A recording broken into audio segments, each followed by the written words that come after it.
First, I'd like to apologize for my last video about Hitler being from Australia. I got clowned a little bit about it. I laughed at myself. That was kind of funny. You can't laugh at yourself, something wrong with you. You think you're perfect. Before I get into the next video, I want to tell you a short story about my interest in history. I failed history in high school. It got to the point where they passed me anyway because they had to get everyone to pass for some reason. I couldn't pass it for two reasons. One, my sleep disorder. If it's boring, see you in summer school. In America, history was very boring. It was always about a group of white people. Conquer politics, conquer politics, conquer politics, slaves, slaves, slaves. At the time, I didn't know real history on this planet is impossible to be boring.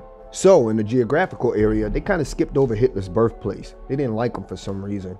Anyway, when I saw them talking about him on TV and they say he was from Austria, I thought they meant Australia, so it's kind of funny. If you take the time to actually listen to Hitler's speech when referring to America, if I remember correctly, because it's been a few years, he was actually defending his country. He was saying that America was lying on him and trying to start a war, and he was right. He made several attempts to defuse the situation, but America was hell-bent on going to war.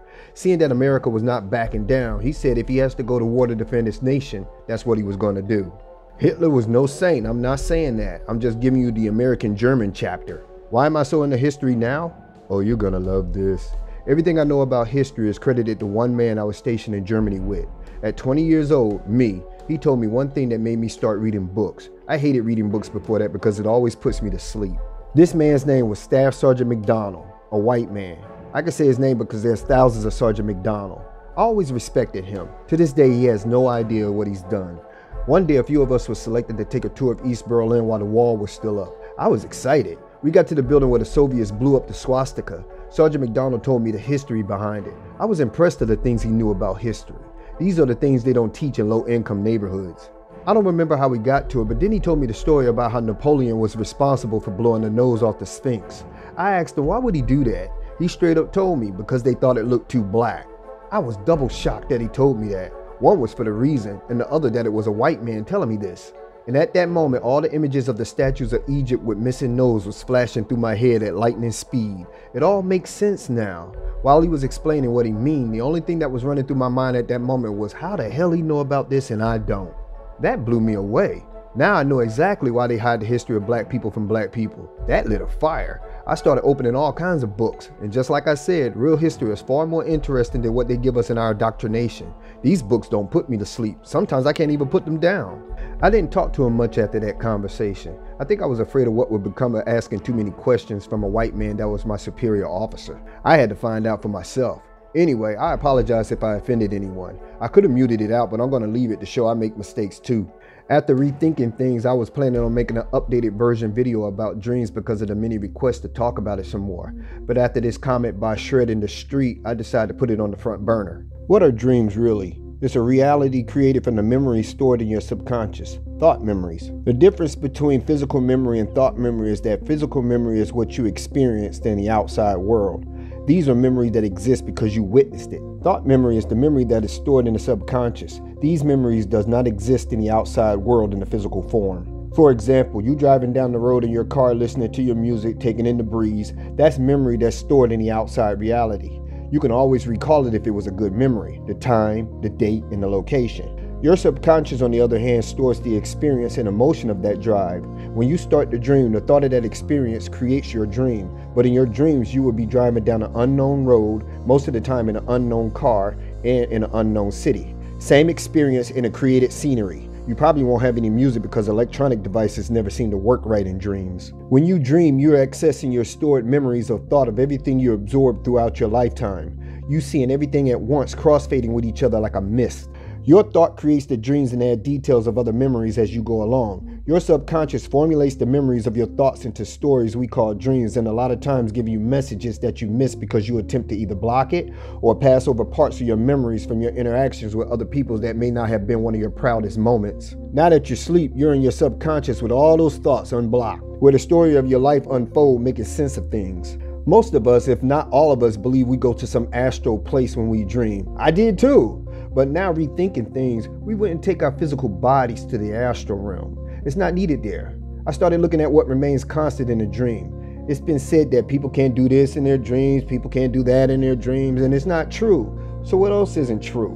Maybe some people can and some people can't.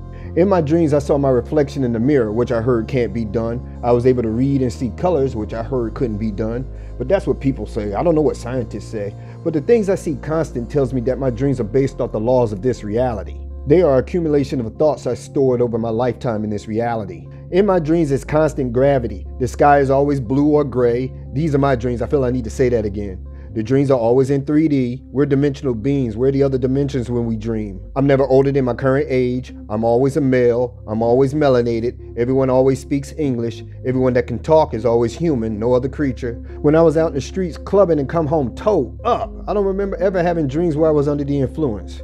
That's interesting to me. The thought was probably too drunk to start, I guess. Another thing I don't remember ever doing is being able to smell in my dreams. That may just be me. The only time I remember having a smell in my dreams is if I was actually smelling it in the outside world. The same goes with pain. I don't dream of experiencing pain unless I feel it in the outside reality. Emotional pain, yes. Physical pain, no. So it's the memories of everything I took in my entire life. Yeah, you see things and been places in your dreams that you've never seen or been before. Those are memories of merged situations. Shapes and colors changing into things you've seen before in some fashion. It's a constantly changing mist, giving you different angles of a situation.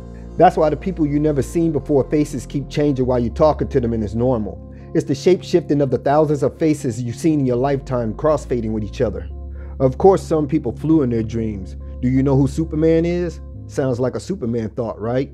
For those that flew, tell me this. Have you heard the strong winds blowing in your ears while you were flying? Probably not, because you don't know what it sounds like, unless you've been on the back of a speedboat.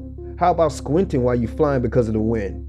If you're just floating in the air, were you cold? Was the air too thin to breathe? And if you was just floating, wouldn't that feel something like floating in the pool? I remember having a dream I was running around in a sewer. Why would I dream about a sewer? And I don't want to hear from you dream gurus. It means you're in a dark place and you're racing to get out. I got over that. Actually, I was trying to find the right ladder to climb up to a certain location for some reason. But the point is, how do I know what a sewer looks like? I've never been in a sewer before. It's the images that was planted into my memory from looking at TV most of my life. They put thoughts in your head. I always say that. Think about it this way, and I'm talking to you. Have you ever dreamed walking on Jupiter? Probably not, especially since you don't know what it's like walking around at almost 2.5 times your body weight. How about Saturn? How about the sun? Probably not, because there's not much images of the surface of those things. Wouldn't we have the answer to what's really on the other side of the black hole by now? These are things you haven't experienced yet, so you wouldn't dream about it. Spiritual dimensional beings shouldn't be bound to Earth's reality. You see what they've done by giving us the TV? They fucked us all up. That's why some elites don't allow their kids to watch TV at all. It's about to get deep. Imagine all you know growing up in Egypt during the time of the pharaohs was normal education, which included what you see on the walls. And the creatures on the walls come to you in your dreams, delivering messages to you that you need in your life because your mind is not polluted with junk thoughts. Just a thought. We've been so polluted with so much filth throughout our lives that the messages being sent to you by your subconscious is being crowded by overwhelming memories of junk. And what I mean by junk is what you see in entertainment and on the news. So your subconscious adjusts by creating messages in a story by piecing bits of memories of thoughts together combined with overwhelming junk and delivering it to you. Sometimes your desires or your fears by these junk memories drive your subconscious. Your emotions are linked between both worlds. You can take your emotions back and forth from outside reality to dream reality, but not the memories. Your emotion can sometimes create the theme of your dreams. Your inner living fire that powers your human suit never sleeps, so I guess it needs some sort of entertainment while your suit's recharging. When you sleep, your living fire leaves the physical memory with the suit while it's on autopilot and goes to the subconscious and access the memories of your collected thoughts there, producing the same electrical signals to the brains that gives you the illusion of all your senses. Drip feeds you what some believe DMT to give you a realistic hallucinogenic reality. The reason you forget your dreams so fast is because it was created in the dream reality. Thought memory cannot be stored on physical memory. It immediately starts evaporating. The only thing that can be stored in outside reality is things created in the outside reality. The same goes with dream reality. You can't take memories of the physical to the dream, only the emotions that's attached to it. Another dream I remember having a couple of years ago that I was living in an apartment complex with 3 small kids. I believe the kids were mine. So if the physical memories is carried over, why could I not remember that I don't have any small kids or live in an apartment complex? 2 separate worlds. I was reliving emotions of having small kids and living in an apartment. Okay, let's say you wake up and you're able to retain the best parts of a fleeting dream and you daydream about it. That's when it gets stored on outside reality memory and why you remember it.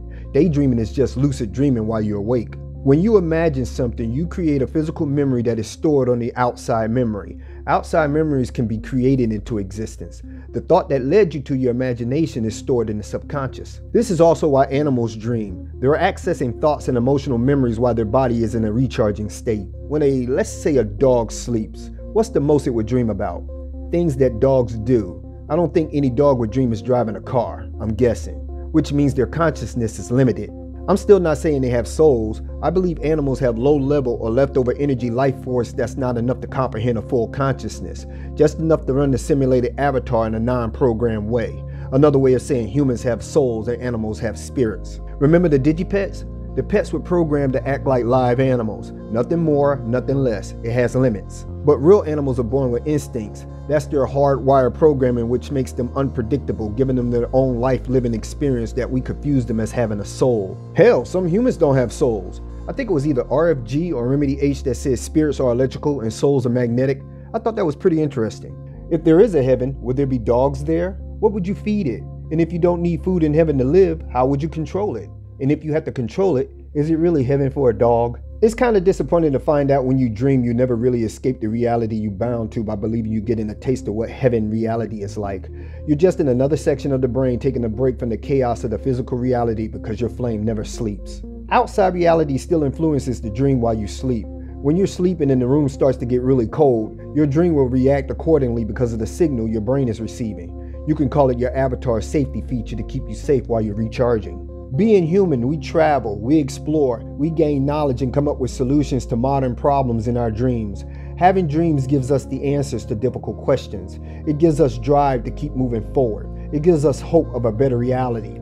It gives us ambition to create a better world for yourself or the whole planet because of what you learned from your stack of memories. If we didn't dream, we wouldn't grow. Keep dreaming.